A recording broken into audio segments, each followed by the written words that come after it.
Mr. Jackson, do you renounce the report that you authored as executive director? Here it is. You're the second senator to bring up an op-ed or this is an op-ed. This is your report, a policymaker's playbook to reduce gun violence without policing communities. Okay. Community Justice Action Fund, copyright 2023, when you were executive director. Now you say you don't know anything about it. Now you say that you haven't heard of it, just like the Democrats who all of a sudden say, oh, we're all for the police. They've been advocating defunding them for years. Okay, well, you can look at documents or you can look at My results. question is, do you renounce this report now? You say you no longer agree with this. And my answer is... In a heated and tense Senate Judiciary Committee, hearing a dramatic exchange unfolded between Senator Josh Hawley, Republican from Missouri, and Gregory Jackson Jr., a former Biden administration official and former deputy director at the White House Office of Gun Violence Prevention. What began as a discussion on gun violence prevention quickly escalated into a fiery confrontation over ideology, policy, and accountability. Senator Hawley pressed Jackson over a report released by the Community Justice Action Fund, a group Jackson once led, titled A Policymaker's Playbook to Reduce Gun Violence. Thanks to all the witnesses for being here. Ms. Cook, I want to say thank you especially to you. Thank you for being here. Thank you for telling your story. And I'm sorry for what you and your family have had to endure. And it's powerful to have you here today. Thank you very much. I want to talk about some of these policies that have gotten to where we are today. Mr. Jackson, if I could just start with you. You were deputy director in the Biden White House for gun violence and a special assistant to the president. Is that correct? Yes, sir. You're also affiliated with the Community Justice Action Fund. Is that correct? Yes, I'm also a survivor of gun violence. You were their executive director. When was that, the Community Justice Action Fund? 2021 to 2023. And you're affiliated with them now? Yes, as executive advisor. Okay. The Community Justice Action Fund, do you disclose your donors? Yes. All of the donors are public? Yes. You're funded by the Tides Advocacy Group, among others? They're a fiscal sponsor. This is, right. They handle our HR. Yeah. Mm-hmm. This is a George Soros funded group? No. He's one of the donors? No. He's a donor to the Tides Advocacy Group? Yeah, that's our fiscal sponsor. So they handle our HR, our back office, our operations. Great. Okay. Great. So in other words, I mean, we're one of 300 organizations. Right, that they run. You are a subset of them. Pay them to be a fiscal sponsor. Well, you are a subset of that organization, which he helps to fund, right? Okay. All right. Just wanted to get a level set here. So I want to ask you about some of the policies that you've advocated, because they're exactly what we see implemented in these blue cities, like defunding the police. No. Oh, indeed. We advocate for I haven't asked a question yet. We'll get to. I've got a lot of questions. Believe me, and I'll give you time. So let's talk about this report that you issued when you were executive director, a policymaker's playbook. And I'll ask you to enter it into the record, Mr. Chairman. Without policing communities, Hawley claimed the document promoted defunding the police and instead advocated for funding so-called safe space initiatives led by lesbian, gay, bisexual, two-spirit, trans, and gender nonconforming individuals. The senator holding up the report demanded clarity. You say we shouldn't invest in police, but we ought to invest in two-spirit community programs that acknowledge two-spirit individuals. What is that? I just want to know. I have no idea what that is. Jackson appeared taken aback.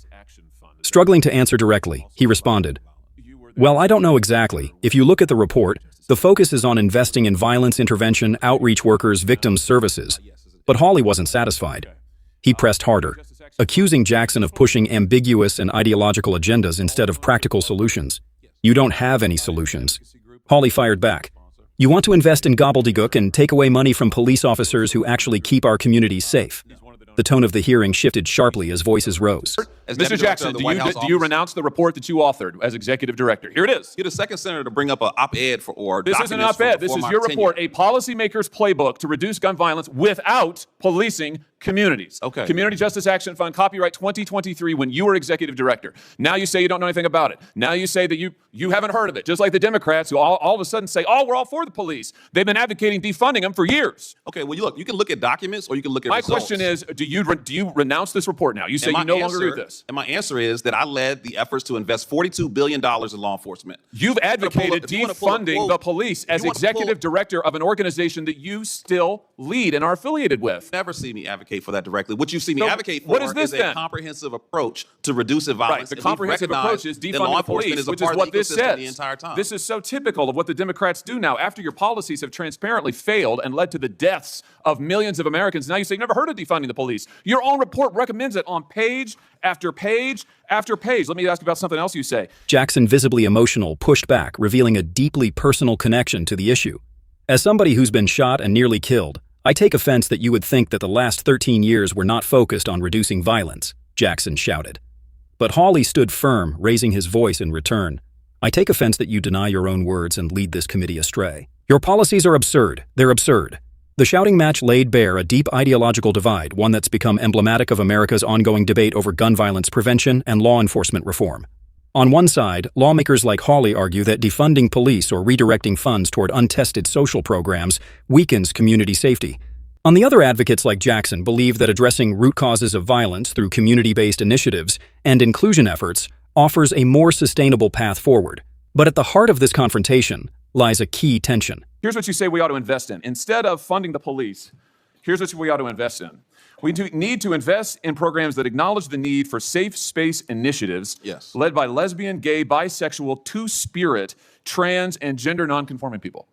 What's two-spirit? Well, look, I don't know exactly. You guys are pulling some interesting quotes. This is from your report. If you look at the report, the focus is on investing in violence intervention, outreach workers, you say that you shouldn't invest in the police, but we ought to invest in two-spirit community programs that acknowledge two-spirit. Look, we are not going to discriminate against that. We're not going to discriminate against any nonprofit that what wants is to a help us two-spirit? prevent violence. What is two-spirit? You say don't fund the police, but do fund programs that create safe spaces for two-spirit people. What is?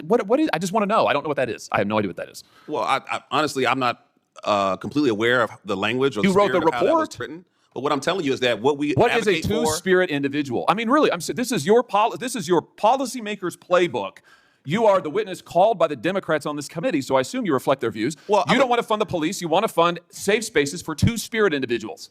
What is a two-spirit person? I feel like I'm looking at a two-faced individual because you talk about reducing violence. Oh, no, sir. You're looking at somebody who's reading you your own words, and I'd like to hear an answer. Programs. Here's the answer. The answer is you don't have any solutions. You want to invest in gobbledygook and take away money from police officers who actually keep our community safe, and when you're called on the record, you deny it. It's all there in black and white, and your record is there in black and white, and it's a disgrace. We reduce homicides by 31%, and as someone who's been shot and nearly killed, I take offense that you would think that the last 13 years you won't answer my we're not questions, focused on that you deny your own words, and that you are leading this committee astray. And frankly, sir, your policies are absurd. They're absurd. I don't think we're getting any place, so let's... Should the government prioritize traditional law enforcement funding? Or should it expand alternative identity-based programs aimed at social healing and inclusion? The exchange also exposed a communication gap even among policy experts around emerging terms like two-spirit, a concept rooted in indigenous identity, representing individuals who embody both masculine and feminine spirits.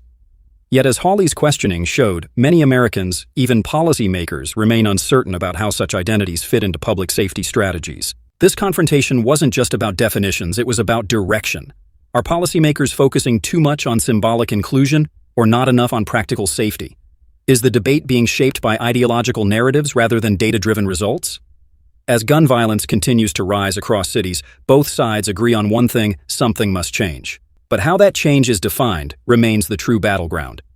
What do you think? Should gun violence prevention programs focus more on police funding or on community-based safe spaces and inclusion initiatives? Share your thoughts below. Your voice matters in shaping this debate.